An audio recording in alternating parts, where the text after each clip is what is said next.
Actors, we've all got issues, so let's talk about them. You're listening to Actors with Issues, a self-help podcast for actors by actors. Hello, ladies, gents, and non-binary friends. Welcome to Actors with Issues, the self-help podcast for actors by actors. We're back with another bite-sized interviews with special guests from TV, film, and Broadway to talk all about what it takes to be an actor. Today, I am your host, Juan Ayala, and joining us today is an actor you've seen in everything from Griselda in Abbott Elementary to 911 Lone Star and Bosch Legacy. In his latest project, Georgie and Mandy's First Marriage, Jessie Prez. Jessie, welcome to the show. Thanks so much for being here. Hey Juan, thanks for having me, man. That's awesome. That's a hell of an introduction. I'll take it. It's a heck of a resume you've got. So, we've got plenty to talk That's about. 15 years of work, man. Yeah. So, speaking of, I'm curious, having been in the business for as long as you have, and especially in these last 10 to 15 years, it has changed so much from the rise of streaming in the last 10 years to, even recently with AI actors coming into the foray and all of that nonsense, and the strike and COVID and just all of that. So much has happened. I'm curious what you feel has changed the most since you first got started as an actor. Self-tapes for Mm, sure.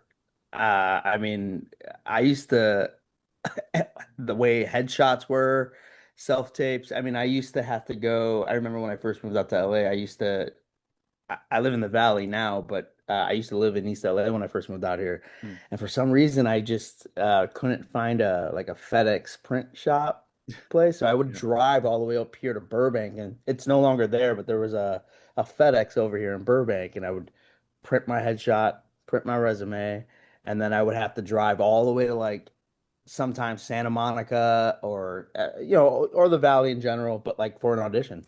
Get Mm, there, check in, sit in that lobby. I remember for Shameless, I auditioned at Warner Brothers in their casting office. So it's like everybody just sitting there looking at each other. A lot of us look the exact same and getting ready and then making sure that I'm like, wait, I have to be memorized, I have to be memorized, yeah. and it's like there's something about like being in the room and being self-tapes. Like there's pros and cons in both Mm, avenues. Like I do miss the in-person interaction with casting directors. But with self-tapes, I do love the the feeling of I can take my time on this. I mm, can prepare and take as much, I try not to take as many takes. We're going off topic for a second, but but I just think, yeah, I mean, self-tapes and headshots and all that, and going into the room for auditions, that's changed significantly. Yeah. mm. Yeah, it's interesting. When I first moved to New York, my first rep was from the Southeast. So all Mm. of my auditions were taped. So I was lucky in the sense that by the time um, COVID came around and self-tapes sort of started, I already had a backdrop and a ring light and all that. I didn't have to Yeah. wait for all these back orders that folks, because everyone was buying them at the same time. Yeah, but I mean that's such a huge thing. And now if you do have like something face to face, it's still over Zoom Yeah. or Yeah. EchoCast or EchoCast Live or just because I did that with Georgie and Mandy. I mean, Georgie and Mandy was a self-tape, but then when you started going through the next stages, it was EchoCast and Zoom meetings yeah, with the casting and so yeah. yeah. And from what we've seen in press releases and whatnot, this season takes Ruben and Georgie from co-workers to co-owners Yeah. of the tire shop. And so I'm curious, how has that dynamic changed a bit, and what can fans look forward to with their sort of like just constant friendly butting of the heads and rivalry? Yeah, I mean it's like a frenemy dynamic, you Mm, know. I mean, in season one, you got I mean they're total opposites. So in season one you got to see them clash and you got to see Ruben make fun of Georgie. Obviously there was like a little enviness towards with Ruben and Georgie because Ruben's been at that tire shop for 10 years and then he saw nepotism happen right in the front of his face and seeing this guy who's so much younger than him taking over, and Ruben didn't take that lightly. But throughout the first season, you start to see that evolve a little bit of like, Georgie is a hard worker and ambitious and wants to strive for more. And I think Ruben saw that as an opportunity, like, hey.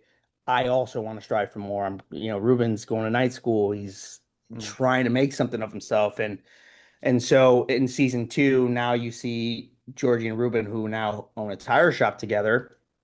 You're still gonna have those like frenemy dynamics, obviously as coworkers, but now as business owners. So, it's gonna be a lot of fun and figuring out like the relationship with each other now it's changed and stepping into his own as like a business partner, as a friend, and even as a person figuring out what he wants in life. So Ruben has a lot of depth, I think, in season two. You're gonna see him have a lot more heart. And that's gonna be a lot of fun for sure. And I'm curious with your you have a pretty extensive theater background, with your time in Chicago. I love Chicago. My partner lives in Chicago, so it's Oh, really? Yeah, love really? Where in Chicago? near little village, Pilsen, Yeah. sort of. Yeah, Yeah, oh, I love Pilsen, man. yeah. Yeah, yeah. But Great. the even the theater scene there has changed quite a bit Yeah. from sort of the storefront theater to now it's like the pre-Broadway out of town tryout destination, and you got these big companies now and Steppenwolf and all of Yeah. that. So I'm curious, how has your theater background informed doing television like multicam that is very sort of broad out to the audience, things like that? I think storefront theater and multicam in a weird way are similar. Mm, You got to perform in front of a live audience. Obviously the difference is that I can do a couple takes if I forget my lines, rather than in theater, if you forget your lines, you got to keep going. You just got to mm, remember your place, remember your blocking. But I will say, I mean, I think storefront theater definitely shaped me as a person as much as it shaped me as an actor. I mean, it's the space and that community. I mean, it opened me up to so many other worlds and so many different perspectives and there's just something raw and honest about like storefront that I really appreciate that mm. and I think that's just in Chicago in general. Like when you're experiencing storefront theater in Chicago, it's people from all over the country that come to Chicago strictly for storefront. Like it's interesting. Like people don't go like when people want to do theater, a lot of them will go, I want to go to New York, I want to go to Broadway. Yeah. I want to go to Broadway, I want to be a star on Broadway. But when you move to Chicago, it's because you want to get your fingernails dirty. Yeah. You want to bust your ass. Mm. Storefront it's not for the weak. I mean, you get paid a $300 stipend. Yeah. And so you're not doing it for the money. You're doing it for the work. Mm, And I think I have a lot of respect for actors all over the country who decide to move to Chicago and do theater in Chicago because it is a different avenue. It is a different beast. And I'm not saying that when you go to New York, you're not doing it for the work. You are, but I think they're just so different. yeah. And I think Chicago prepares you, especially storefront theater, prepares you for the industry, in my opinion. I mean, because of storefront theater, I'm able to understand my hustle. I'm able to understand my grit. Mm, I know where I came from, so I'm able to like challenge myself and be like, I mean, I came from storefront theater, so this is nothing. This is easy. This is luxury, yeah. So yeah, storefront theater, man. And with you, another sort of extensive background you have, as we mentioned up top, you have done a great variety of things. The sitcoms, gritty limited series, dramas, procedurals. With that variety, is there anything that you haven't knocked off your bucket list yet that you're hoping to do at some point in the future?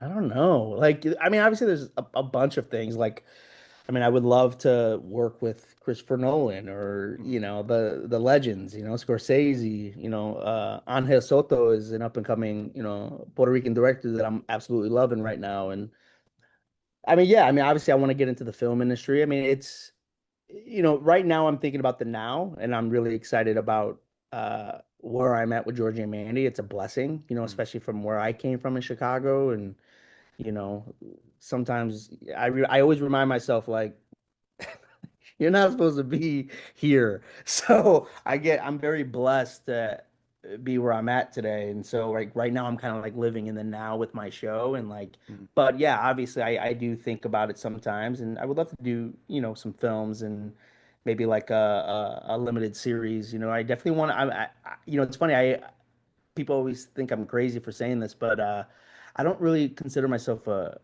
comedian. I don't think I'm a comedian. Mm, I've done so much drama, and I'm a dramatic actor, especially yeah. in theater, and I guess so. I would love to do maybe get more into drama. I would love to do a limited series, maybe something dramatic, something that like really I can sink my teeth into, you know. I Mm, mean, I think that would be a lot of fun. But at the same time, it's like let's have some fun. Let me get into the DC world. Let me hang right. out with James Gunn a little bit, you know. Yeah. And it's funny with sort of that, there's such a difference between a comedian and a comedic actor. A comedian, can like do their own material and all Yeah. of that. And then the comedic actors, like so many comedic actors are so funny on television when they have the right script. Because, these shows, as we mentioned before, this sort of ever-growing universe of the Big Bang Theory, um, with the writing is just like so sharp and so witty and it but it's also like it takes a certain skill set to be able to deliver it because not everyone can deliver the same joke the same way or the same funny dialogue. Absolutely. I think in multicam in general, I mean, there's always a tone, there's always like a rhythm to it. Um, I mean, you can watch any multicam, you can see a rhythm. Mm, What I really appreciate and love about the show that I'm on, Steve Holland, Steve Malaro, Chuck Lorre, they're like for me when their rhythm is very it's musical, it's music. mm, Like they love that ba ba ba ba ba ba. Like with their lines, it's all about rhythm. mm, And so like and I'm learning that as I go, which is a lot of fun. It's because you're learning a writer's I forget the word, but like you're seeing how they write and you're seeing like, hey, we like it like this, or we like it when you go a little lower here. And it's like, wow, this is so different from what I'm used to. Because in theater or in general, like single cam stuff, I'm going with what I'm feeling. If I'm, and then obviously I'll get a note from the director, but I'm going with what I'm feeling. If I need to yell here, I'm going to yell here. If I'm going to get deeper, I'm going to get deeper. But what's really fun about multicams is that there is a rhythm mm, and you have to find that rhythm. And then the more you do it, the more you understand their rhythm. So mm, then I'm like, oh, I have this feeling the Steves and Chuck would like this. They would like me if I go ba ba ba ba. And it's been working. The more you do it, the more you understand it. But what I love about them, it's like music for them. mm. When they write, they write like it's music, like it's a music sheet. It's really, really cool. It's very fascinating. Yeah, I feel like comedy for sure, especially like you said, that sort of pattern and rhythm of multicam is very much a muscle. Like you said, Yeah, the more you do it, the better yeah, you get at it. It's not absolutely. um it's just such a different approach in muscle than drama is. Yeah, yeah, and in multicam too, there's not a lot of room for improv either. Mm, And like I did a lot of improv in Chicago. It was just something that I love to do, and so that's another avenue where I'm like, oh, I'm, I have to really like stick with the script here, like mm, But so it's interesting. It's like, yeah, I did a lot of improv and which was a lot of fun just to kind of I think improv helps dramatic actors too because then you can kind of like just let it out how you're feeling, just go with it. mm, But knowing that like for a multicam, sticking word for word and going with a rhythm, it's definitely a different avenue of learning as an actor, which I really appreciate because I know that it's gonna roll over and take me when I do something else, whether it's single cam or a film or even theater, it helps me really memorize my lines in a different way, like in a different tone in my brain, because I'm thinking like how the Steves and Chuck are thinking, because it's all tone, it's all music, and mm. I find that fascinating. And I've been learning a lot from all the whole cast, like Emily and Will and like Rachel. And Rachel is what an Oscar away from an EGOT, like just like legend. And Yeah. so I'm constantly learning from them. And we just got done filming with Zoe Perry Mm, who plays Mary, and Zoe is just it. And she also has Chicago roots. Her parents are also uh, big big piece of Steppenwolf theater. And I looked up to her parents actually growing up in Chicago, and but talking to her and just seeing how she puts her like she writes her lines down on script, and she'll read her lines and she'll write her lines out, and that helps her memorize. And then she'll also she'll use it as acronyms to help her memorize quicker, and that helps her Mm, write her notes and all that. And I'm like, and I asked her, and she sat down with me and was so lovely about like just helping me evolve as an actor.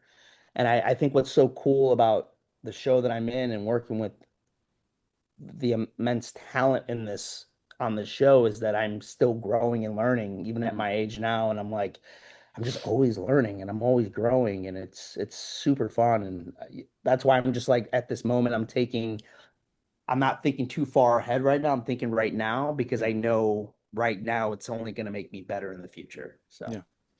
I love yeah. that mindset. And Yeah. before we go, we always love to end with this question in 10 words or less. What advice would you give to a young actor? There's so much, only 10 words or less. There's so much I would want to say. I think I would say ignore your intrusive thoughts. Mm. I know it's easier said than done. I'm gonna keep talking because I'm a talker, but It's okay. I I always would tell just people you can say their phrase and then okay. elaborate, you know? I would say ignore your intrusive thoughts. In this industry, you are whether you're doing a self tape and you're gonna rewatch it, replay it, and be like, "Oh, I didn't do this with my eyebrow. I need to do it again." And then now you're overthinking. Yeah.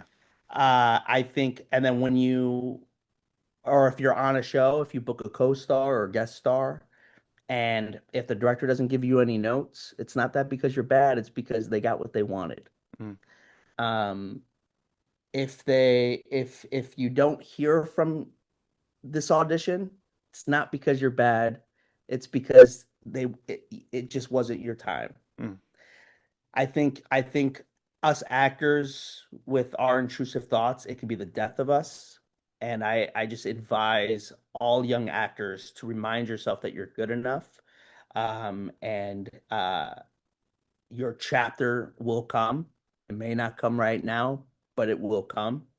And yeah, yeah. I mean, I can go on with that. I mean, because like I still struggle with it, mm. even on this show now. Like I am a series regular, and sometimes I think, do I belong here? Yeah. Oh, that And I have imposter to syndrome. Always it's bad. horrible. And you have to remind yourself, like even like if I do something bad, Mark Sandrowski, he's our director on the show. He's a legend sitcom director. Mm, And one thing that he said that reminds me is that we don't move on until we got it. And I have to remind myself that. Like if we're moving on, it's because they got it. we got it. Yeah. Even if I didn't, I'm like, oh, I didn't like that take. But it's like, nope, it was a good take. They got it. And Yeah. that's what matters. So yeah, I would just to the young actors, try not to listen to your intrusive thoughts, listen to your gut, and know that you're doing a good job and you're on the right path. Mm. Awesome. Well, Yeah. Jesse, thank you so much for taking the time to chat with us today. If anyone wants to give Thanks, you a Juan. follow on social media anywhere, where can they find you? You can find me on Instagram. That's all I have. It's at Mr. D Prez, MRDPREZ on Instagram. Yeah. And don't miss Jesse in Georgie and Mandy's First Marriage, Thursdays at 8 p.m. on CBS, streaming next day on Paramount Plus. Thanks for joining us. Actors with Issues is hosted and produced by Juan Ayala. If you enjoyed today's episode, subscribe to our YouTube channel or on the podcast platform you're listening to. Visit actorswithissues.com for exclusive news and reviews, and give us a follow on Instagram and TikTok at Actors with Issues.